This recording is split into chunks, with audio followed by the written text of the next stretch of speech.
Hi, everybody. Dan Illman, Mike Beer, the DRF race of the day for Wednesday, June the 17th. Well, it's opening day at Delaware, and we've got a $100,000 stakes race as the feature. Let's take a look at the field for the Obeah Stakes. We're going 1 1/16 on the dirt. You can download free Formulator Pass performances for this race on the Race of the Day event page at DRF.com. Access them, handicap along with us. Mike, there's a big field in here. You've got a couple of horses, though, taking a little bit of a class drop. The 4 Lady Apple, well, she's been racing in graded stakes races. I mean, 8 graded stakes in a row, getting some class relief after running in the Apple Blossom. And all Volt did last time out was finish ahead of She's a Julie, who came back to win the Grade 1 Mountain Phipps last week.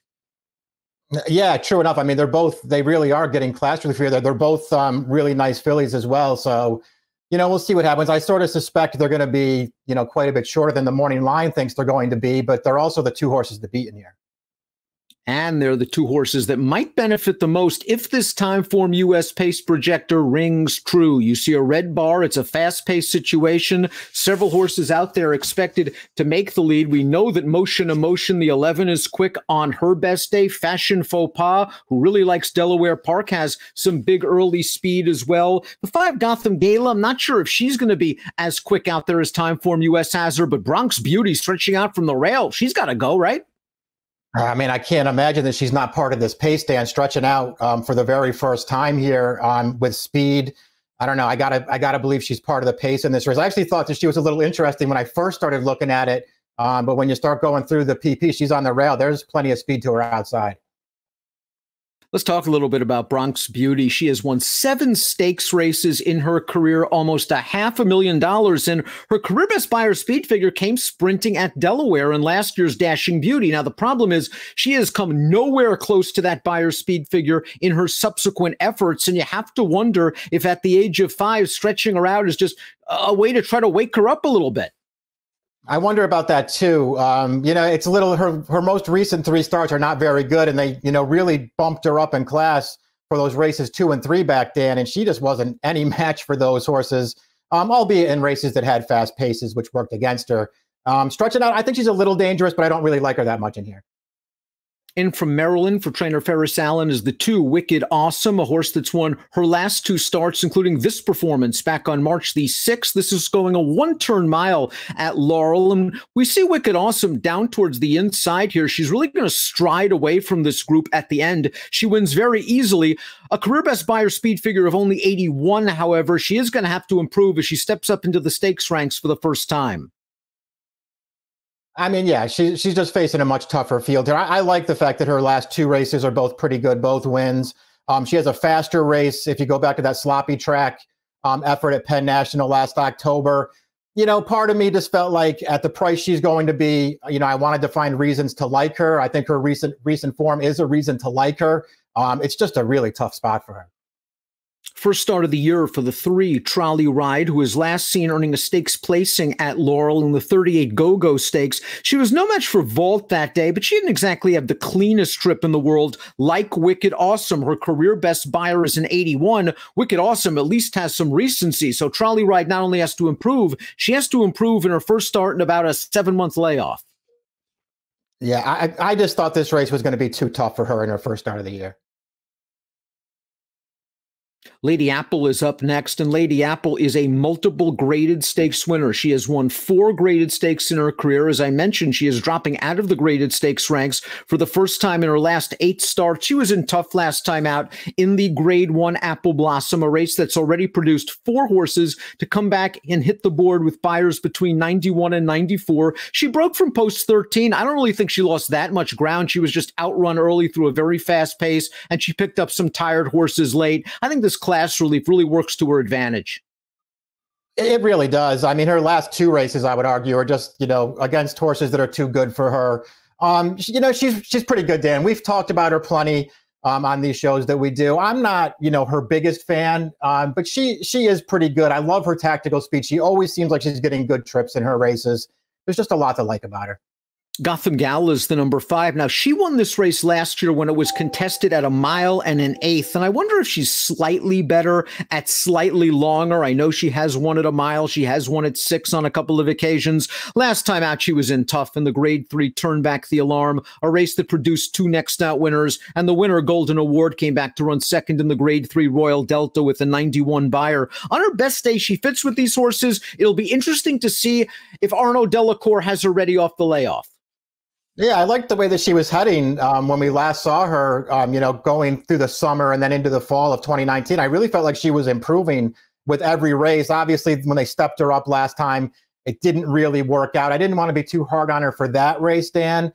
I think there are things to like about her in here, and I do think you're going to get a better price than the 5-1 on the line. Ujawi, graded stakes placed at Delaware, a well-beaten third in last year's Delaware Oaks as a 3-year-old. This is her first start since August, and the distance is a big question. I think we have similar concerns with Ujawi as we do with the horse on the rail, Bronx Beauty, a horse that's pretty fast out of the gate, but is going to have to do it at an elongated distance. Yeah, I like her better sprinting and all the other, I think there's plenty of other pace in this race to keep her occupied. Vault got really good towards the end of 2019, winning 3 races in a row, including the aforementioned 38 Go-Go. While she's 0 for 2 this year, I thought she's run well in both races. I liked her race to kick off the campaign at Oaklawn. I thought she was kind of buried down inside there. Blamed is a really nice horse that kind of went gate to wire in that race. I thought she finished evenly in between with a decent gallop out. I don't know how she was so far back in the opening stages of that Shawnee Stakes last time out, Mike. I thought she'd be a lot closer to the pace. There wasn't a lot of pace on, and all things considered, she ran really well behind Dunbar Road, one of the divisional leaders. Yeah, agreed. I mean, I obviously, after all was said and done, and I think we both kind of liked her in there, Dan, when all was said and done, she just wasn't going to win that race the way that Dunbar Road ran, but she didn't break sharply from the gate in there. I thought that really cost her. And, I sort of understand what Rosario did after that. He just kind of let her settle back in last. He made a run with her around the turn. I actually felt like overall, she ran a really good race in there. And I think if she can reproduce that form against this field, she'll be pretty hard to beat, I think.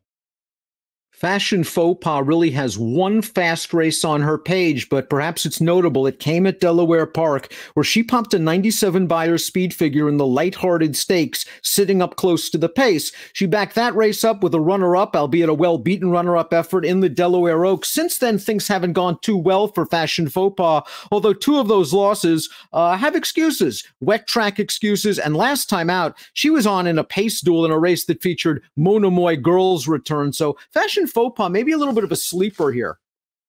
Yeah, I guess that's true. Yeah, I think there is a way to look at her and think that maybe she's a little dirtied up. I'd feel better about her if she had run, what I would consider to be a good race, at least in one of those starts after the lighthearted last year. I don't think she's run particularly well in any of them.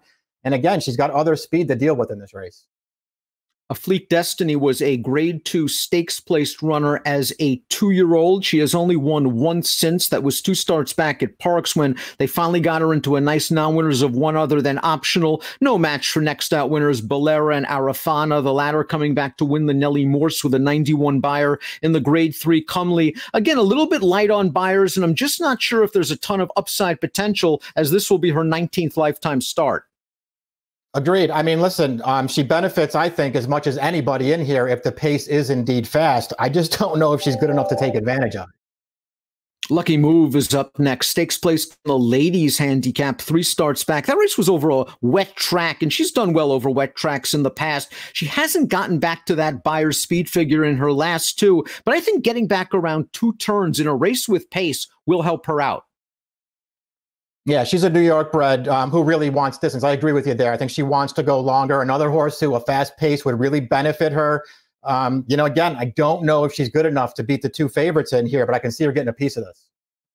Motion Emotion, a stakes winner, multiple graded stakes placed. She was a very fast horse out of the gate as a 3-year-old filly. It seems she's mellowed a little bit as she's gotten older and is more willing to rate as she did last time out. Let's watch that race. That was the race won by Blamed, and Motion Emotion sat off the pace in this spot, and she finished second, the 5th place finisher coming back to run 3rd with an 88 buyer speed figure and an allowance race on the turf. Do you think she's lost a little bit of zip off the fastball, Mike?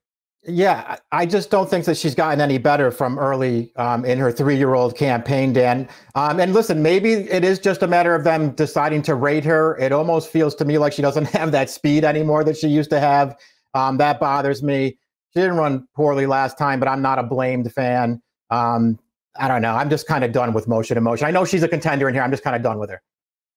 Trace of Grace completes the field. She's won 8 times and almost $500,000 in her career. She won the Plum Pretty 3 starts back, but just got an easy trip. She prompted a 50-1 shot on the outside in a race where there was no pace. She took over and she held off Trolley Ride in a race where you could argue Trolley Ride ran just as well as Trace of Grace. This is a tough spot here as she returns off a layoff. Yeah, the post didn't do her any favors, I guess. She's very consistent. I don't really have any knocks on her. I just didn't feel like she was good enough to beat this field. Let's take a look at our top selections for Wednesday's race of the day. It's the Obeah, and it is usually the prep for the Delaware handicap. Mike, you're sticking with Vault. You liked her last time out. I think she was compromised by a poor start and a slow pace. I like Lady Apple's form lines. I like her dropping in class and getting a pace to run into. Yeah, listen, I almost felt like I had to go back to Vault, and here I liked her against a much better field last time. I didn't think she ran poorly at all. And I'm not going to be surprised when Lady Apple beats her. I'm just not a big fan of that horse. Same super, different order. Mike's going 7-4-5-11. I'm going 4-11-7-5. It's the Obeah. It's opening day at Delaware Park, and the Wednesday race of the day is an approximate post time of 4:45 Eastern. Good luck.